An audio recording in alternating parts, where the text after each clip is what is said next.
Welcome to Mythic Bedtime YouTube channel. Don't forget to subscribe, like, comment and share. Little Red Riding Hood. Once upon a time there was a great forest. By the forest there was a small house. And in the house lived a man, a woman and their little daughter. One day, the woman, who was an extremely handy seamstress, made her daughter a beautiful scarlet cloak and hood. The girl loved the cloak. She wore it so often that, from that day forward, she became known as Little Red Riding Hood. "Little Red Riding Hood," said the mother, "would you be so kind as to take some freshly baked bread, butter and a fruit cake to your grandmama?" "I'd be delighted to, mother," said Little Red Riding Hood, "but it has been such a very long time since I have seen grandmama. I fear that I shall not recall where she lives or even what she looks like." "My dear," replied the mother, "once you get going you'll be sure to remember the way." Little Red Riding Hood set off into the heart of the forest. She carried a wicker basket, lined with a red and white checkered cloth, filled with her grandmother's goodies. She sang softly as she hopped along the forest path and watched the world go by. A beastly wolf heard Little Red Riding Hood's sweet song. The wolf was a nasty, greedy creature and it longed for nothing more than to gobble up Little Red Riding Hood for his breakfast. But he daren't. You see, a woodman was working close by with his dog. The dog looked a little timid and moth-eaten, but, by Jove, could it be ferocious, especially when it caught a sniff of a beastly wolf. So, instead of pouncing and risking a commotion, the wolf crept up to Little Red Riding Hood very gently and said, "Hello, Little Red Riding Hood. To where are you going this fine morning?"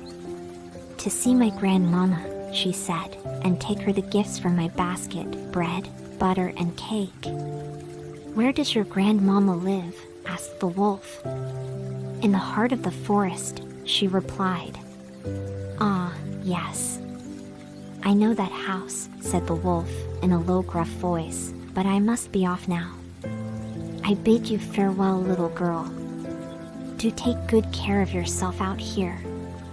The forest can be a mighty dangerous place for little girls to be all alone." Before Little Red Riding Hood had time to reply, the wolf was gone. Little Red Riding Hood was in no hurry. She loved the forest and could happily play there alone for hours. She followed a butterfly. She watched a squirrel crack open a nut. She saw a rabbit hop through the ferns and a bee collect nectar from the wild flowers. She even bumped into a woodman cutting logs. "Where are you going all alone, Little Red Riding Hood?" said the woodman. "I am going to see my grandmama," she said. "But I must hurry along now or I will be late." While Little Red Riding Hood was playing, the nasty wolf ran as fast as he could to the heart of the forest and found her grandmother's house. The grandmother lived alone. She was dreadfully weak and rarely rose from her bed. And, as it happened, she was in her bed that very day. The wolf crept up to the front door. Tap, tap, tap. "Who's there?" asked the old lady. "Little Red Riding Hood, grandmama," said the wolf, trying to put on a child's voice. "Come in, my dear," said the old lady. "Pull the string and the latch will lift up." The wolf went inside. You can imagine the old lady's shock at the sight of the wolf standing in front of her. She froze in fear and, moments later, the beastly wolf, hungry from his run through the forest, gobbled her up in a single bite. But the wolf was not satisfied. He wondered what it would be like to have a taste of sweet Little Red Riding Hood.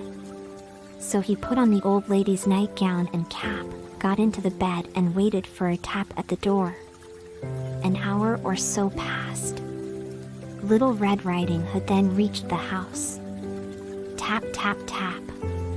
"Come in," said the wolf, trying hard to sound as much like the old lady as possible. "Pull the string and the latch will lift up."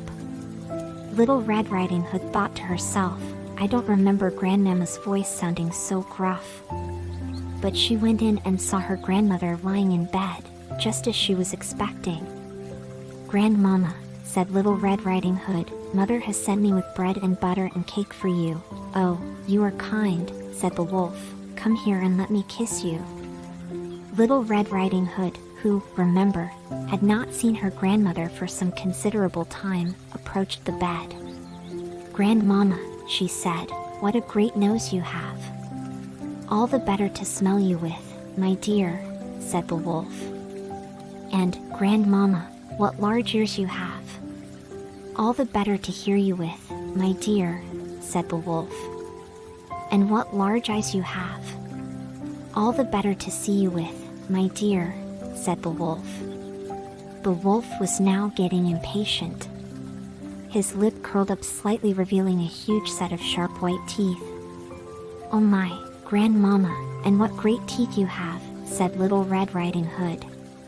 "All the better to eat you with," growled the wolf. He could wait no longer and pounced out of bed towards Little Red Riding Hood. At that exact moment, the door flew open with a bang. The woodman's dog darted in and jumped on top of the wolf. The wolf made a whimpering sound as he fell backwards onto the floor.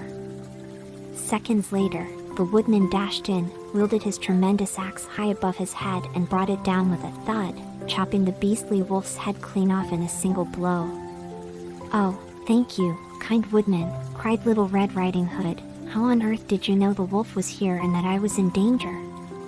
"Well," said the woodman, "I had seen a nasty-looking wolf lurking in the forest recently. When we met earlier, I wanted to make sure you were safe, so I followed you. My dog caught scent of the wolf when we approached the house and we rushed in to save you." "Oh, how brave and clever you are, dear woodman," said Little Red Riding Hood. "1,000 thank yous again." The woodman walked Little Red Riding Hood home and explained the nasty happenings to her parents. They were eternally grateful to the woodman and his dog for saving their precious Little Red Riding Hood from the beastly wolf. The end.